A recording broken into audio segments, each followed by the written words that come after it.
Now देखिए, Benjamin Netanyahu ने एक बहुत बड़ी स्टेटमेंट दे दी है कि मैं न्यूयॉर्क आ रहा हूँ। अब ये स्टेटमेंट इतनी बड़ी क्यों है कि न्यूयॉर्क के मेयर जोरान ममदानी ने इलेक्शन जीतने से पहले एक बात बोली थी कि अगर नेतन्याहू मेरे इलेक्शन जीतने के बाद न्यूयॉर्क में आए तो मैं उन्हें अरेस्ट करवा लूंगा। यहाँ पर आप देखिए। One last thought on that. You have said that you would arrest Netanyahu if he came to the United States. You've been very outspoken in your criticism of him. Do you stand by that? You would arrest him if he came here if you were mayor? Reporter ने पूछा है कि तुमने बोला है कि तुम Netanyahu को अरेस्ट कर लोगे। क्या तुम अभी भी ये बात मानते हो कि अगर तुम न्यूयॉर्क के मेयर बन गए तो नेतन्याहू को अरेस्ट करवा लोगे?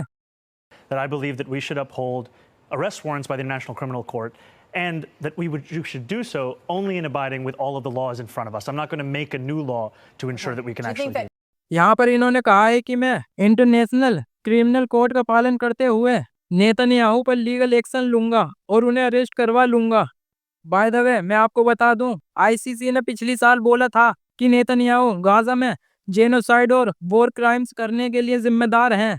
और यहाँ पर मैं आपको एक इंटरेस्टिंग फैक्ट भी बताना चाहूंगा कि इजराइल, अमेरिका और रसिया तीनों ही कंट्रीज आईसीसी यानी इंटरनेशनल क्रिमिनल कोर्ट का हिस्सा नहीं बनना चाहती। और शॉकिंगली ट्रंप ने तो आईसीसी जजेस के ऊपर सैंक्शंस तक लगा रखे हैं।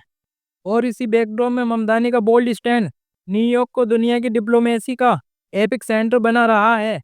बेसिकली न्यूयॉर्क दुनिया की सबसे बड़ी नॉन इजरायली ज्यूइश पॉपुलेशन का घर है। ऊपर से यूएन का हेडक्वार्टर्स भी यहीं है जहां पर नेतन्याहू हर साल आता है।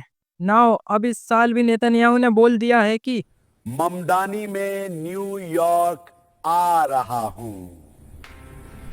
अब देखना यह है कि ममदानी नेतन्याहू को अरेस्ट करेंगे या नहीं। आपको क्या लगता है? नीचे कमेंट में बताएं।